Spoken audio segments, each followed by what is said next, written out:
Could we sit again, please? We'll have time to interact afterwards. Sorry.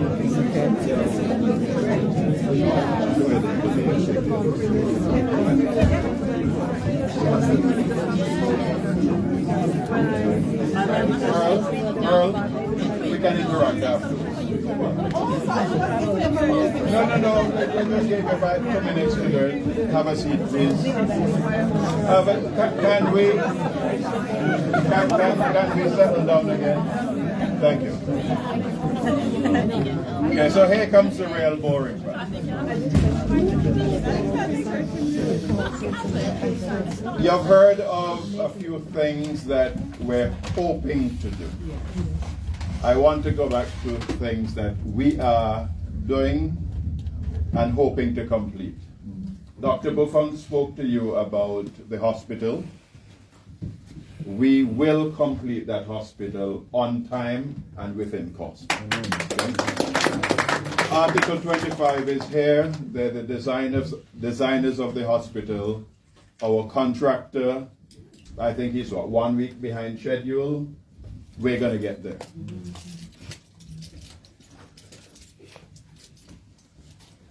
And I know a lot of persons have been worried about access, so let me jump straight into access. We now have 2 access points. St. Martin and Antigua.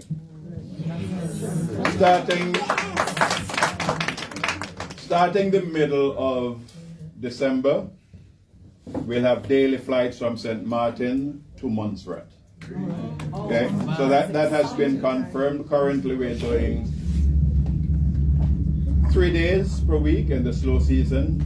The numbers have been building up appreciably. We had a team across a couple of weeks ago, and the reaction has been fantastic in terms of them wanting to come to Montserrat. So we're pushing Montserrat, we're marketing Montserrat. St. Martin may be a good place, which is less expensive from London to St. Martin to Montserrat. Hopefully, depending on how negotiations go, and some of those negotiations will take place here while we're in London, is that we're hoping now to be in a position to do through fares. And this is future, sometime in 2026, where if you're going from, let's say, St. Kitts to Montserrat, BVI, USVI, Anguilla to Montserrat, you buy 1 ticket straight through to Montserrat rather than buying 2 different tickets. So that brings down the cost of access. Winair has the additional advantage in that it code shares with many airlines. So you can travel from London to Montserrat without worrying about your baggage. Or from New York or the US to London, to Montserrat, without having to worry about your baggage. 1 ticket takes you all the way through to Montserrat. So that is what we're trying to develop with St. Martin as an alternative hub to Antigua. Currently, the flights are in the morning, so it may mean that you have to overnight. But it's a more pleasant experience to overnight in St. Martin, and the choices are much greater. I hope my friends in Antigua.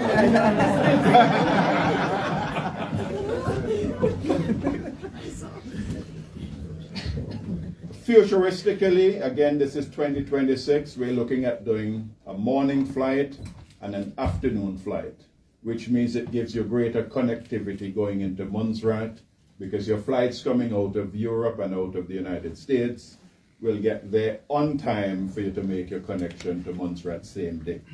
So that's not happening yet. We're hoping that that will happen after March 31st in the new financial year. Antigua to Montserrat, we've introduced a bigger small plane in that SVG is now operating the route using the 19-seaters. So that helps in terms of the capacity and also the comfort.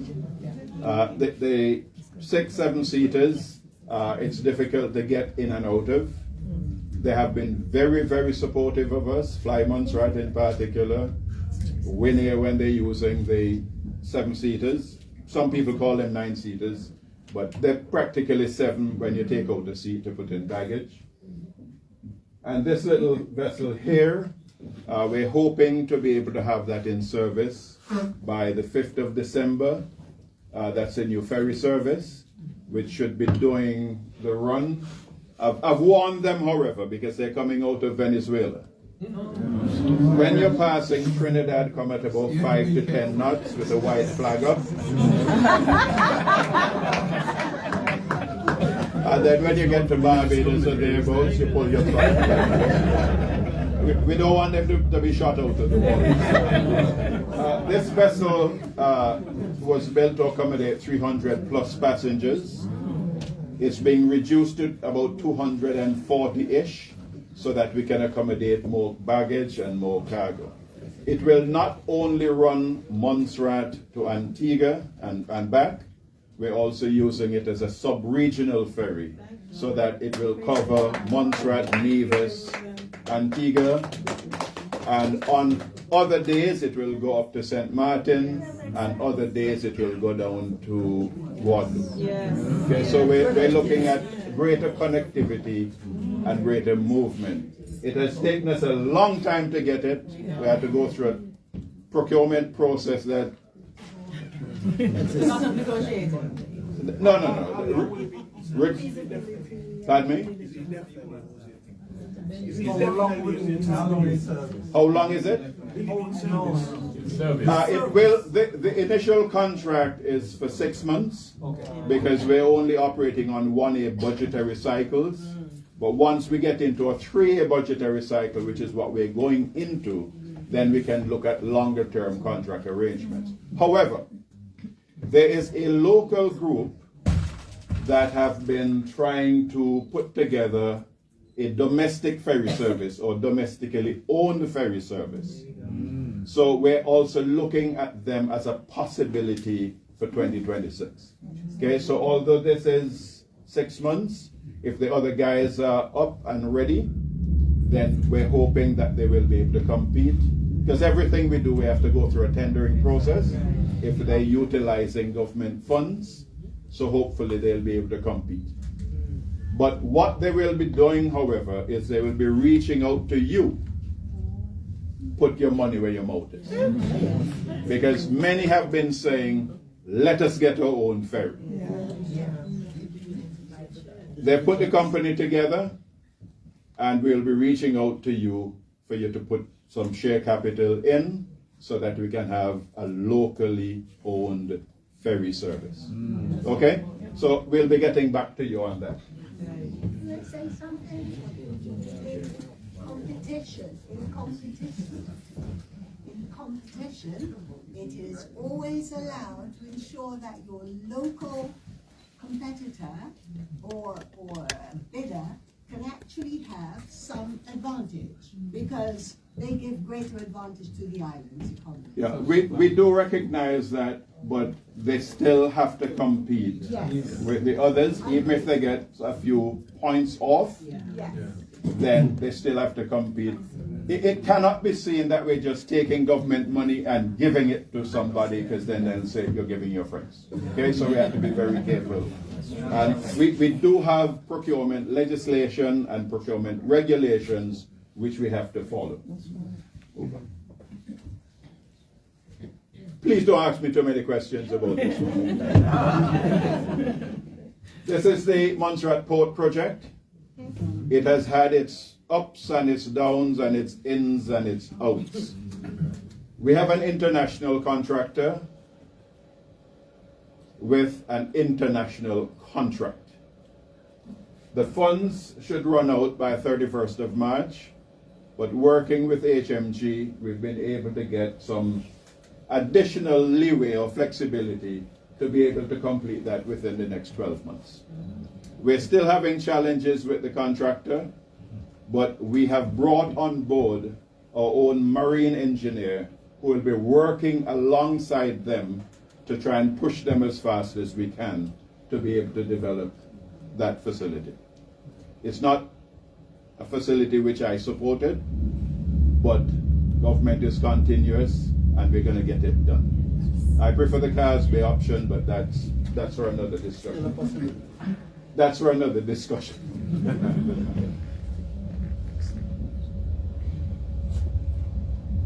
I don't know if you know where this is. Yes. This is St. George's Hill. For 25 plus years, we have not been able to access St. George's Hill for one reason or other. We have decided we will open St. George's Hill along with some other areas. It is now available. Let's give it another week because tourism has to do some signage and security aspects up there. We don't want anybody walking over the hill because they didn't have the security arrangements there. This is now open. It has been cleared up and it gives you a fantastic view of everything. You look at the buried city, you're within touch of the volcano.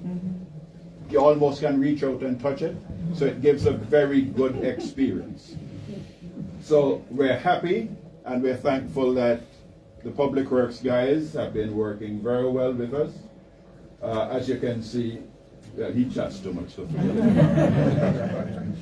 But these are guys that have been working so hard to ensure that we got it up and running for the tourist season. There will be a charge to enter so that we can use that money. Toll. Let's call it a charge. Charge, toll, same difference. Yeah. So that those funds will go directly to the Tourism Authority so they can maintain the site rather than coming back to government for additional money. So more persons visit, make more money, they can do more maintenance and upgrade the sites. Can I ask a question? Sorry. You ever thought of zip lines going down? Ooh. Let's get you're going too fast.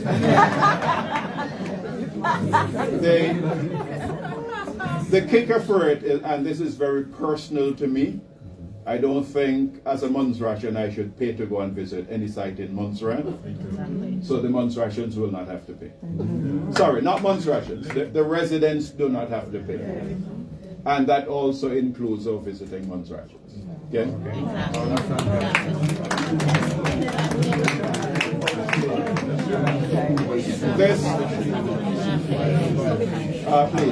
This is our cultural center, and I know that this has come up among Montserratians in terms of a debate. Should we have spent the money building a parliament building, or should you use the money to fix up the cultural center, which had deteriorated very badly? We made a decision to fix the cultural center because those funds have an expiry date of the 31st of March 2026. Okay, so therefore, the work should start, well, we're into this week, should start this week hopefully, Kanye. And we're hoping to be in a position to complete all of the works by 31st March 2026. It's going to be a tight push, but we're going to get it done. You have to give commitments, you have to give encouragement, you have to do whatever you can to get it up and going. This is a facility that was built by Friends of Montserrat through George Martin and the others. We can't let it fall apart. This will also be housing our parliament. So it's a combination of your House of Parliament and your cultural center. What we're hoping to do as well is that when you visit Montserrat, there's some hands already there on the wall. Those are from the Friends of Montserrat, those singers who did their thing. When Columbus came, the Indians were on the beaches selling things and dancing and whatever. When the tourists come, they can go to the cultural center and pay for a show.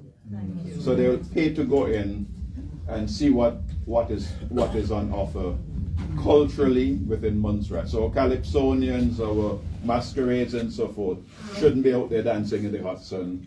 You can go in the cultural center and have that. The difficulty with the cultural center is very hot. This one will not be hot when we're finished with it. We'll have air conditioning.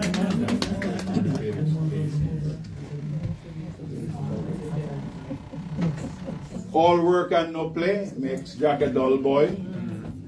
This is our multi-purpose sports facility. Built in 2014, 2013, 14, has never been maintained. We're putting some money into getting it maintained. We will be having, I think, about 10 teams coming in December for basketball. The Montserrat Invitational. And as we speak, there's a young Montserratian who is now in the United States on a basketball scholarship. Oh, wow. Has been ranked among the top in both academics and in the sport. Perhaps, by next couple of years, you'll see him on an NBA team. But we're using that and the sports as an avenue for persons to get scholarships to go off and study. So we're linking sports, tourism, and academics into one. Yeah. I don't know who these gentlemen are. This is a friend of mine from Iceland. She's also from Iceland. But this is working with the Oxford Institute in terms of testing the volcano. First time that we've powered the volcano up since 2014, 2013, 2014. Powered up. So we are getting the data in terms of how much power do we have there? Is it still what we had in 2013, 2014? What are the chemical constituents of the volcanic material coming out of it? Do we have gold? Do we have lithium, etc.? But do we have them in mineable quantities? Okay, and mineable on economic quantities. Let me explain that. It may cost you 100 units of currency to get a product coming out of the volcano, but you can only sell it for 50. Okay, so we need to ensure that what we're looking at is possible. We're also working with a person like Jeremy and others in terms of how can we utilize the energy which we have for building additional industry in Montserrat. Currently, on our recurrent budget, 67 cents on the dollar comes from the British government. We're going to change that in 5 years. Yeah, we will change that in 5 years. And that is because we are building industry on the basis of the resources which we have. Okay, so it's all part and parcel of developing your country, developing what you have, rather than sitting and hoping somebody or the British government will give you money to develop it. They're not going to give you money to develop it. So let's go then find others who are willing to help us and work with us in terms of the development.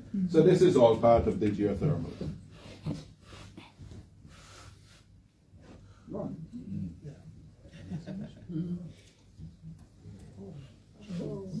I believe you know what that is. These are actually layers. Montserrat is seeking to be 100% self-sufficient in the production of eggs. I think under Cranston as Minister for Agriculture in the previous administration, it was up there. We're now importing eggs because the fowl tend to lay in a kind of funny way. When you want the eggs in December, the fowls decide we're not laying as many eggs. Okay, so we're building on that. And so we're putting money into micro-enterprise, into agricultural enterprise, to ensure that we can not only feed ourselves, but our small business people let me not call them small business people, or micro enterprise persons can in fact do something. This is part of the agricultural expansion program. There's about 15 acres here with new farmers. Tomatoes almost ready to ripen. Onions being planted on that plot, where hopefully next year we'll be self-sufficient in onions going all the way through. So this is also part of that agricultural development. This is on the Waterworks estate.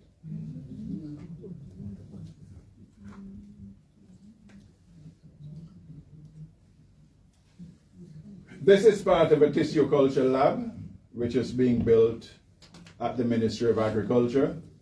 Again, tissue culture is the way to go in terms of having resilient plants. This is being donated, I think, by the OECS. It's almost close to completion, and we're hoping that we'll have it up and ready. But one of the other things which we're going to be doing is also to be putting in place greenhouse structures so that you get away from the traditional agriculture and into modern agriculture. However, and it's a big however, we always are saying business, business, business. You need to develop businesses in Montserrat. We have not done a good job on it. We will be giving primary school children, not the schools, primary school children, small greenhouses, which will be financed, what they grow, and they will work in teams. It's not for free.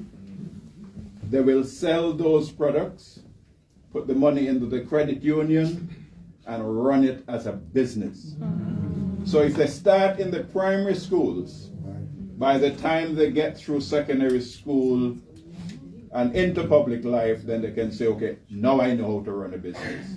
Because if they're doing business studies and accounting and so forth, they can then utilize those skills which they've picked up coming through the school system. It's not only greenhouses, they can sell lollipops, they can sell whatever it is. But we want them to start business training from the primary schools. And that is something. We're working on that with the credit union, where as part of financial literacy, we're getting them to start learning to do business. But not only learning to do business, because we do business in Montserrat, but only individually. My business, me and myself, or my family. If you operate as 5 of you in primary school, by the time you graduate primary school, you can say, look, we have $1,000 in the bank, how can we defeat them? Yeah. When you leave secondary school, you can say, okay, we've gone through secondary school, now that we're coming out into the work life, how can we extend those funds that we have saved into a business that keeps us employed? Yeah. So they don't now have to be looking at government for sustenance. They can grow their own business. Part of what we're doing as well is that we've put about $2 million into, we will be putting about $2 million into the bank, which will be available for micro enterprise loan, 1 million for agriculture, 1 million for the micro enterprises. Agriculture here includes fisheries, by the way. This gimme has to stop, where people think government have to give them. I'm going to teach you to fish. I'm going to help you by financing, and then you'll grow your business. Not all of them will succeed, some will fail, but at least it encourages persons to get that going. Hopefully we'll get it started before the end of this year, but definitely no later than January. This one is a resilient housing project, which should be starting this week, starting in terms of the actual construction of the building. They've already done all of the underground cabling, sewage has been connected, etc., etc. So the site is ready for the contractor to move on site as early as next week. Where is that? Sorry, this is in Drummond's. And it's being hooked up to a new sewage plant. So it's not the traditional sewage plant. Well, that's Ingrid and her team doing the groundbreaking for the hospital. Oh, that's perfect timing. This is a hospital. We're not going to go through it. Article 25 already spoke about it, but you'll see some rough layouts. We can circulate that, so we don't have to waste too much time on that. But it's a project that we're very proud of. Ingrid has been behaving as though she's a construction manager. She learned from her dad, right? And then now, let's look at the Montserrat Investment Fund.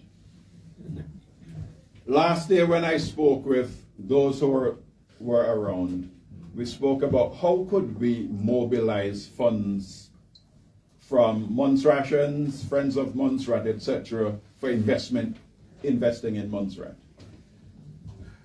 We're starting to put this thing together so that once we've started the investment fund, it's almost like a trust fund.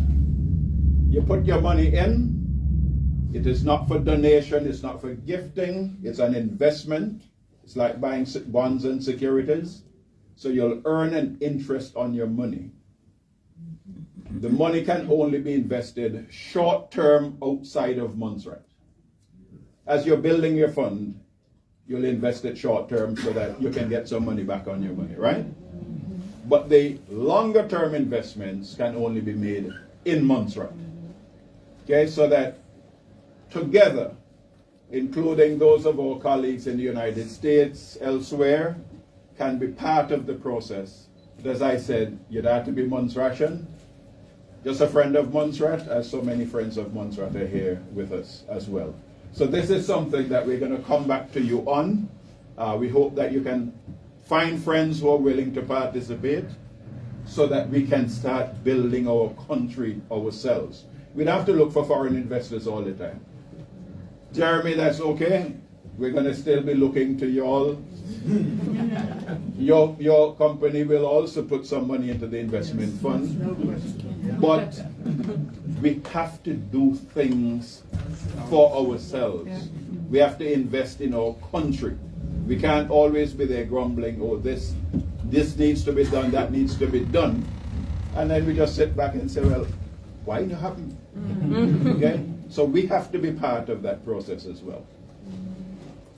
As we go forward, and Cranston has spoken to it, this is not about party politics.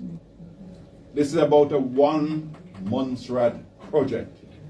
Cranston is from a different political party. I was retired, happily retired, I must say. Very happily retired. Glad to have you back. I have given of myself to come back out of retirement just so that I can provide some leadership to develop projects. So let me go forward. We have many projects that must be completed by the 31st of March. We have redeveloped all of the spring sources in Montserrat, where we're now protecting the springs, we're building proper mechanisms around them. And what we have found out by putting this money into the springs are charging about 3 times as much water than we were getting before. 3 of the 4 springs have been completed. The one about Salem, anything close to Salem have to give trouble. Including the people. Including the people. But we're also building additional storage capacity so that we'll have better storage. One of the things which we're doing, we're using metal tanks. We're now going to be using glass fused tanks so that the salt and the salt water will not destroy those tanks. The base is already on island, the tanks are already on island. Those tanks should be completed by the January, February thereabouts. Again, those funds have to be completed by March. We're also doing a new solar farm. We already have 1 megawatt of solar farm. We're putting in another megawatt of solar farms, funded by HMG, with the challenge that you have to spend that money by the 31st of March, 2026. And we are working very hard at trying to get that done. The contracts are being issued as we speak. And everything which we're doing, we're saying, you'll get the contract provided you'll finish on time. Water and sewage. Anyone knows Lookout would know that we have some sewage tanks that are not up to scratch because they've been there for so long. 3 of the 7 have been ordered and should be on island, I think. The other 4 should be on island shortly.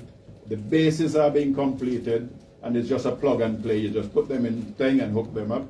They've already started doing work in terms of doing the connections and the pipelines and so forth. We're undergrounding the pipelines in Palm Loop. That project should be completed shortly. Old rusty pipes will always be leaking, so we're putting in new pipelines there. We will also be putting in new pipelines in Lookout. Those we're hoping to be able to complete again by 31st of March. But we have had electrical problems, and most of our electrical problems are not as a result of the power plant. The power plant has been sorted out a month after we got into office. But in Lookout, Drummond's area, because they're so exposed to the Atlantic breezes, salt buildup on the lines, a little wind and a little rain, and it shorts out and shuts down everything. So what we're hoping to do, again by March 31st, is to have those high voltage lines on the ground. The ducting have already been imported, or ordered rather, and we're hoping now to have the ducting for the water lines and the power lines done as one project. So we're not putting down one, then come back and dig up the road to put down the other one. We're doing water, sewage, and electricity all in one go. Will be completed by the 31st of March. So there are things that are happening in Montserrat. You've heard from my colleagues and also my friends quite a number of the things which we're trying to do. But let me just add a couple other things. I think we have 1 masquerade troupe, roughly. Our school children have not been inducted into doing masquerades and the culture and so forth. So we have the Bear, one of our Calypsonians who has won competitions in Montserrat and Antigua and in the OECS. He's leading on that, and hopefully by this Christmas we'll have 4 new masquerade troops coming out of the 3 primary schools and the secondary school. We're also going to have them learning the music, how to play the music, the ukulele. We still have someone who can build ukuleles, so we're introducing that as well, so that we're looking at broadening the culture in Montserrat as well, because you can't leave the people behind. You have to work along with the people as well. I think I've said enough. And I think the important part is when you start asking questions and we can't answer them. Okay, so Karita, tell me how we do this. So thank you everyone for listening. So